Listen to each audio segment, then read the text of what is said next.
Hello viewers, आज का topic है प्रॉपर्टीज़ से रिलेटेड। प्रॉपर्टीज़ में जब हम डीलिंग करने की बात समझते हैं तो उस टाइम पे दो ही चीज़ें समझ आती हैं, या तो आप ऑथराइज्ड में लेंगे, महंगा लेंगे, या आप सस्ते के चक्कर में अनऑथराइज्ड में जाएंगे। अब डिफरेंस क्या है? ऑथराइज्ड में जब आप जाते हैं तो गवर्नमेंट की तरफ से लीगली एक रजिस्ट्री होती है जो कि ऑथेंटिकेट करती है for you as a buyer, right? But if we will talk about the GPA in unapproved areas, तो GPA क्या करता है? GPA आपको सिर्फ अथॉरिटी देता है। GPA की फुल फॉर्म क्या है? जनरल पावर ऑफ अथॉरिटी, जिसमें आपको अथॉरिटी मिलती है from the owner for that particular piece of land. अब आपने वो GPA तो करा लिया, बट क्या आपने कभी उसके बारे में, उसकी ऑथेंटिकेशन के बारे में पता किया?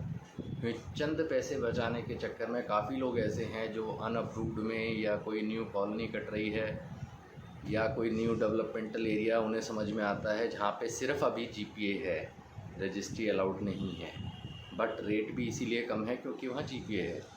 तो सस्ते के चक्कर में काफ़ी लोग चले जाते हैं और वो GPA रजिस्ट्रेशन करा लेते हैं कि GPA पे लैंड ख़रीद लेते हैं। अब GPA का मतलब ही है जनरल पावर ऑफ अथॉरिटी। आपको जब अथॉरिटी दी गई है तो आप अपने आप को वहाँ पे लैंड ऑनर की तरह प्रेजेंट कर सकते हैं, बट उसका सबसे बड़ा ड्रॉबैक है जब ओनर, रियल ओनर, अगर वो अपनी अथॉरिटी को विड्रॉ कर लेते हैं तो नल एंड वॉइड हो जाती है GPA। सेकंड, GPA से नुकसान ये है कि वो अथॉरिटी जब आपको दे सकते हैं तो वो आगे और 10 बंदों को भी दे सकते हैं। वो same plot, same area, same मकान अगर आप GPA पे ले रहे हैं तो आपके पास रिस्क है कि भी उसमें कोई और ऑनर कल आके खड़ा हो जाए और वो उस चीज़ की डिमांड कर सकता है कि I am the honour.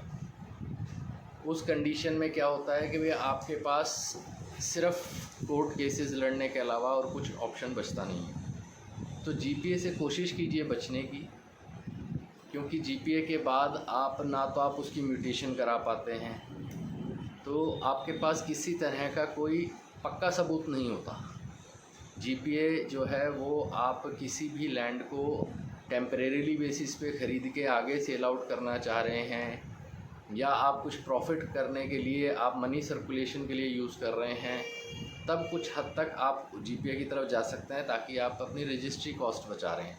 But अगर आपने GPA कराई है अपने रहने के लिए, अपनी लॉन्ग टर्म इन्वेस्टमेंट के लिए, तो आपको थोड़ा सा अलर्ट होना चाहिए। 2 पैसे फालतू खर्च दो, बट रजिस्टर्ड केसेस खरीदो। GPA पे अथॉरिटी ऑनर की रहती है, आपको सिर्फ GPA पे प्लॉट या मकान इशू कर दिया जाता है, बट वो उसका कोई सरकारी रिकॉर्ड नहीं बन पाता। और आगे चल के अगर वो GPA पे ही 2 जगह बेचा गया है तो आपको सारी ज़िंदगी लग जाएगी उस कोर्ट केस को सॉल्व करने में।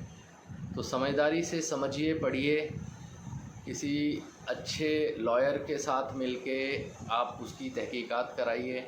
उसके बाद ही मैं आपको सजेशन दूंगा कि भी आप GPA की तरफ बढ़ सकते हैं। Thank you so much. मिलते हैं नेक्स्ट वीडियो में, तब तक के लिए बाय बाय।